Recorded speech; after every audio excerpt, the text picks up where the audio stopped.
வணக்கம். மாநில செய்திகள் வாசிப்பவர் மிருதுளா.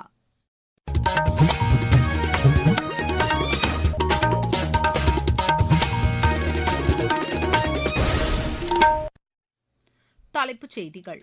நடப்பாண்டுக்கான பத்ம விருதுகளை குடியரசுத் தலைவர் திருமதி திரௌபதி முர்மு இன்று வழங்குகிறார்.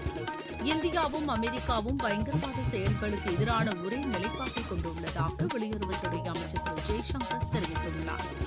காவிரி, பொன்னியாறு, திருமணிமுத்தாறு ஆகிய நதிகளை இணைப்பதற்கான நடவடிக்கைகள் விரைவில் மேற்கொள்ளப்படும் என்று மாநில மக்கள் நல்வாழ்வுத்துறை அமைச்சர் திரு அருண்ராஜ் தெரிவித்துள்ளார். கூட்டுறவு சங்கங்களுக்கான தேர்தல் குறித்த அறிவிப்பு விரைவில் வெளியிடப்படும் என்று அத்துறைக்கான அமைச்சர் திரு காந்திராஜ் தெரிவித்துள்ளார்.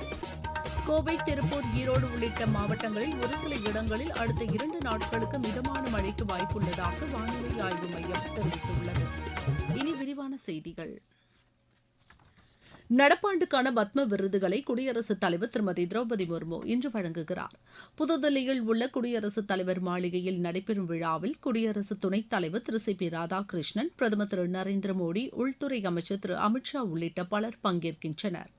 பத்ம விபூஷன் விருது 5 பேருக்கும், பத்ம பூஷன் விருது 13 பேருக்கும், பத்மஸ்ரீ விருது 113 பேருக்கும் என மொத்தம் 131 பேருக்கு வழங்கப்படுகிறது. இதில் முதற்கட்டமாக 66 பேருக்கு இன்று பத்ம விருதுகளை குடியரசுத் தலைவர் வழங்குகிறார். தமிழ்நாட்டை சேர்ந்த 7 பேருக்கு இந்த ஆண்டிற்கான பத்ம விருதுகள் அறிவிக்கப்பட்டுள்ளன. டாக்டர் கலிங்கப்பட்டி ராமசாமி பழனிசாமிக்கு பத்ம விபூஷன் விருதும், டாக்டர் HV ஹண்டே, திரு கே விஜயகுமார், திருமதி சிவசங்கரி, டாக்டர் ஸ்ரீதர், திரு என் சுவாமிநாதன், திரு ஆர் கிருஷ்ணன் கிட்னா ஆகியோருக்கு பத்மஸ்ரீ விருது வழங்கப்படுகிறது. பயங்கரவாத செயல்களுக்கு எதிரான நடவடிக்கைகளை மேற்கொள்வதில் இந்தியாவும் அமெரிக்காவும் வலுவான நடவடிக்கைகளை மேற்கொண்டு வருவதாக வெளியுறவுத்துறை அமைச்சர் திரு ஜெய்சங்கர் தெரிவித்துள்ளார். புதுதில்லியில் நடைபெற்ற நிகழ்ச்சியில் கலந்து கொண்டு பேசிய அவர், இரு நாடுகளும் பயங்கரவாத செயல்களை ஒருபோதும் சகித்துக் கொள்ள முடியாது என்ற நிலைப்பாட்டை கொண்டுள்ளதை சுட்டிக்காட்டினார். உலகளவிலான பொருளாதார சிக்கல்களை குறைப்பதற்கான நடவடிக்கைகளில் இரு நாடுகளும் அக்கறையுடன் செயல்படுவதாக அவர் தெரிவித்தார். பல்வேறு துறைகளில் இந்தியாவும் அமெரிக்காவும் இணைந்து செயல்படுவதற்கான சாத்தியக்கூறுகள் உள்ளதாக திரு ஜெய்சங்கர் கூறினார். காவிரி, பொன்னியாறு, திருமணிமுத்தாறு ஆகிய நதிகளை இணைப்பதற்கான நடவடிக்கைகள் மேற்கொள்ளப்படும் என்று மாநில மக்கள் நல்வாழ்வுத்துறை அமைச்சர் திரு அருண்ராஜ் தெரிவித்துள்ளார். நாமக்கல் மாவட்டம் திருச்செங்கோட்டில் செய்தியாளர்களிடம் பேசிய அவர், நதிகளை இணைப்பது குறித்தும் இதற்கான வழித்தடங்கள் குறித்தும் மாவட்ட ஆட்சியர் தலைமையில் விவசாய சங்க பிரதிநிதிகள் மற்றும் துறை சார்ந்த அலுவலர்களுடன் ஆலோசனை நடத்தியதாக கூறினார். மேட்டூர் அணையிலிருந்து வெளியேறும் உபரி நீரை இந்த நதிகளுடன் இணைப்பதன் மூலம் இப்பகுதியில் உள்ள ஏரிகளில் தண்ணீரை சேமிக்க முடியும் என்று அவர் தெரிவித்தார். மேலும் திருச்செங்கோடு சட்டப்பேரவை தொகுதியில் மக்கள் தங்களது குறைகளை எளிதில் தெரிவிக்க ஏதுவாக நம்ம திருச்செங்கோடு, நம்ம சட்டப்பேரவை உறுப்பினர் என்ற பிரத்யேக செயலி அறிமுகப்படுத்தப்பட்டுள்ளதாக அமைச்சர் திரு அருண்ராஜ் தெரிவித்தார். நீங்கள் கேட்டுக்கொண்டிருப்பது மாநில செய்தி அறிக்கை. ஊரக வளர்ச்சிக்கான புதிய அத்தியாயம். வளர்ச்சியடைந்த இந்தியாவிற்கான ஊரக வேலைவாய்ப்பு உறுதி மற்றும் வாழ்வாதார சட்டம் ஜூலை மாதம் 1ஆம் தேதி முதல் செயல்பாட்டுக்கு வருகிறது. இந்த சட்டம் வருடத்திற்கு 125 நாட்கள் வேலையை உறுதி செய்கிறது.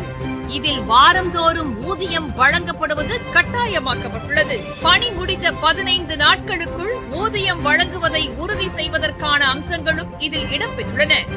ஊதியம் காலதாமதமாக வழங்கப்பட்டால் அதற்கான இழப்பீட்டுத் தொகைக்கும் இதில் வகை செய்யப்பட்டுள்ளது. வளர்ச்சியடைந்த இந்தியாவிற்கான பயணத்தில் மோடி அரசு தொடரும் சீர்திருத்த நடவடிக்கைகள்.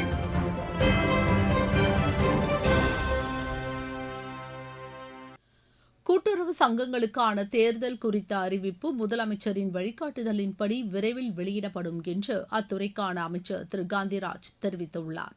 ராணிப்பேட்டை மாவட்டம் வேப்பூரில் நடைபெற்ற நிகழ்ச்சியில் பேசிய அவர், மக்கள் ஆதரவுடன் தவிக வெற்றி பெற்று ஆட்சி அமைத்துள்ளதாகவும் இதனை ரீல்ஸ் ஆட்சி என விமர்சனம் செய்வது முறையல்ல என்றும் கூறினார். மின்வெட்டு பாதிப்புகளை உடனுக்குடன் சீரமைக்கும் வகையில் நடவடிக்கைகள் தொடர்ந்து மேற்கொள்ளப்பட்டு வருவதாக அவர் தெரிவித்தார். இம்மாவட்டத்திற்கு தேவையான அனைத்து அடிப்படை வசதிகளும் முழுமையாக நிறைவேற்றப்படும் என்று அமைச்சர் திரு காந்திராஜ் கூறினார். பெண்கள் மற்றும் குழந்தைகள் பாதுகாப்பில் தமிழக அரசு கவனம் செலுத்த வேண்டும் என்று பாமக தலைவர் திரு அன்புமணி ராமதாஸ் வலியுறுத்தியுள்ளார்.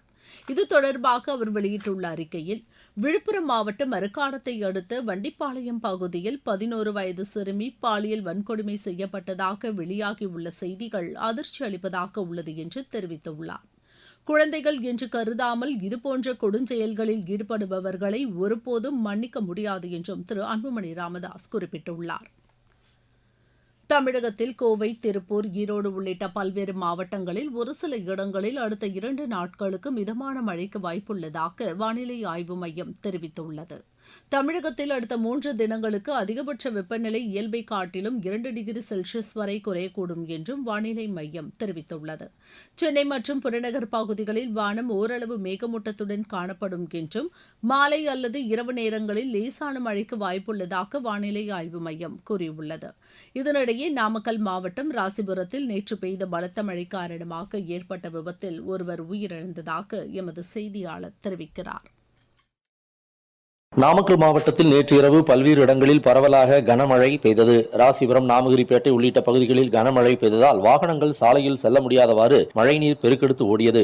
இந்த நிலையில் ராசிபுரம் வள்ளலார் கோவில் பகுதியைச் சேர்ந்த சித்ரா தேவி, அவரது மகள் தர்ஷினி ஆகியோர் இராப்பட்டணம் சாலையில் இருசக்கர வாகனத்தில் தமது வீட்டிற்கு திரும்பிக் கொண்டிருந்த போது கனமழை காரணமாக அங்கிருந்த சுவர் திடீரென இடிந்து அவர்கள் மீது விழுந்தது. இதில் சம்பவ இடத்திலேயே சித்ராதேவி என்ற பெண்மணி உயிரிழந்தார். அவரது மகள் தர்ஷினி படுகாயமடைந்தார். இதுகுறித்து ராசிபுரம் காவல்துறையினர் விசாரணை மேற்கொண்டு வருகின்றனர். நாமக்கல்லிலிருந்து எஸ். கண்ணன்.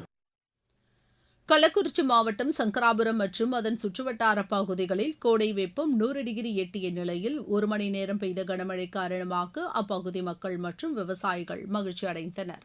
திருப்பத்தூர் மாவட்டம் வாணியம்பாடியில் சூறைக்காற்றுடன் பெய்த ஆலங்கட்டி மழை காரணமாக அப்பகுதிகளில் மின்தடை ஏற்பட்டதாக எமது செய்தியாளர் தெரிவிக்கிறார்.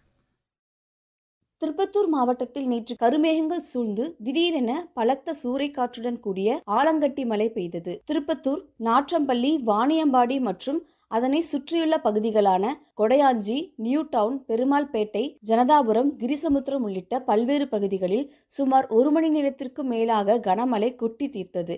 மழையின் காரணமாக முன்னதாகவே மின் நிறுத்தம் செய்யப்பட்டதால் பெரும் விபத்து தவிர்க்கப்பட்டது. திருப்பத்தூரில் இருந்து அனுராதா. இருவரி செய்திகள். பிலிப்பைன்ஸ் தலைநகர் மணிலா அருகே கட்டுமானத்தில் இருந்த அடுக்குமாடி கட்டிடம் இடிந்து விழுந்த விபத்தில் இடிபாடுகளில் சிக்கியிருந்த 24 பேர் மீட்கப்பட்டுள்ளனர். காங்கோவின் கிழக்கு பகுதியில் எபோலா வைரஸால் பாதிப்புக்குள்ளானோரின் எண்ணிக்கை 900 கடந்துள்ளதாக அந்நாட்டு அரசு தெரிவித்துள்ளது. யுக்ரைன் மீது ரஷ்யா நடத்திய ஏவுகணை தாக்குதலில் 2 பேர் உயிரிழந்தனர். இம்மாதம் 28ஆம் தேதி நடைபெறுவதாக இருந்த பல்கலைக்கழகங்களுக்கான பொது நுழைவுத் தேர்வு ஒத்திவைக்கப்பட்டுள்ளதாக தேசிய தேர்வு முகமை அறிவித்துள்ளது. நாடு முழுவதும் 83 நகரங்களில் 2000த்திற்கும் மேற்பட்ட மையங்களில் நேற்று நடைபெற்ற மத்திய பணியாளர் தேர்வாணைய முதன்மை தேர்வில் 5,49,000 பேர் தேர்வு எழுதினர். +2 மாணவர்கள் விடைத்தாள் பிரதிகளை பெறுவதற்கான கடைசி தேதி இன்று வரை நீட்டிக்கப்படுவதாக மத்திய இடைநிலை கல்வி வாரியம் தெரிவித்துள்ளது. ராணிப்பேட்டை மாவட்டத்தில் மக்களிடையே ஒற்றுமை மற்றும் உடற்தகுதியை வலியுறுத்தி 1000த்திற்கும் மேற்பட்ட மத்திய தொழில் பாதுகாப்பு படை வீரர்கள் சைக்கிள் பயணம் மேற்கொண்டனர். தேனி மாவட்டத்தில் இம்மாதம் 27ஆம் தேதி நடைபெறவுள்ள மாற்றுத்திறனாளிகளுக்கான சிறப்பு குறை தீர்க்கும் நாள் கூட்டத்தில் கலந்து கொண்டு பயனடையுமாறு ஆட்சியர் திரு ரஞ்சித் சிங் தெரிவித்துள்ளார். ஏழைகளின் ஊட்டி என்று அழைக்கப்படும் ஏற்காட்டில் நடைபெற்று வரும் கோடை விழாவின் ஒரு பகுதியாக கால்நடை பராமரிப்புத்துறை சார்பில் நாய்கள் கண்காட்சி நடைபெற்றது. விளையாட்டுச் செய்தி. ஐபிஎல் கிரிக்கெட் போட்டியில் ராஜஸ்தான் அணி 30 ரன் வித்தியாசத்தில் மும்பை அணியை வென்றது. மும்பையில் நேற்று நடைபெற்ற ஆட்டத்தில் முதலில் ஆடிய ராஜஸ்தான் அணி நிர்ணயிக்கப்பட்ட 20 ஓவரில் 8 விக்கெட் இழப்பிற்கு 205 ரன் எடுத்தது. 206 ரன் எடுத்தால் வெற்றி என்ற இலக்குடன் ஆடிய மும்பை அணி 20 ஓவரில் 9 விக்கெட் இழப்பிற்கு 175 ரன் எடுத்தது. மற்றொரு ஆட்டத்தில் தில்லி அணி 40 ரன் வித்தியாசத்தில் கொல்கத்தா அணியை வென்றது. கொல்கத்தாவில் நேற்றிரவு நடைபெற்ற போட்டியில் முதலில் ஆடிய தில்லி அணி நிர்ணயிக்கப்பட்ட 20 ஓவரில் 5 விக்கெட் இழப்பிற்கு 203 ரன் எடுத்தது. 204 ரன் எடுத்தால் வெற்றி என்ற இலக்குடன் ஆடிய கொல்கத்தா அணி 18.4 ஓவரில் 163 ரன்னுக்கு ஆட்டமிழந்தது. மீண்டும் தலைப்புச் செய்திகள். நடப்பாண்டுக்கான பத்ம விருதுகளை குடியரசுத் தலைவர் திருமதி திரௌபதி முர்மு இன்று வழங்குகிறார். இந்தியாவும் அமெரிக்காவும் பயங்கரவாத செயல்களுக்கு எதிரான ஒரே நிலைப்பாட்டை கொண்டுள்ளதாக வெளியுறவுத்துறை அமைச்சர் திரு ஜெய்சங்கர் தெரிவித்துள்ளார். காவிரி, பொன்னியாறு, திருமணிமுத்தாறு ஆகிய நதிகளை இணைப்பதற்கான நடவடிக்கைகள் விரைவில் மேற்கொள்ளப்படும் என்று மாநில மக்கள் நல்வாழ்வுத்துறை அமைச்சர் திரு அருண்ராஜ் தெரிவித்துள்ளார். கூட்டுறவு சங்கங்களுக்கான தேர்தல் குறித்த அறிவிப்பு விரைவில் வெளியிடப்படும் என்று அத்துறைக்கான அமைச்சர் திரு காந்திராஜ் தெரிவித்துள்ளார். கோவை, திருப்பூர், ஈரோடு உள்ளிட்ட மாவட்டங்களில் ஒரு சில இடங்களில் அடுத்த 2 நாட்களுக்கு மிதமான மழைக்கு வாய்ப்புள்ளதாக வானிலை ஆய்வு மையம் தெரிவித்துள்ளது. இத்துடன் இந்த செய்தி அறிக்கை நிறைவடைகிறது.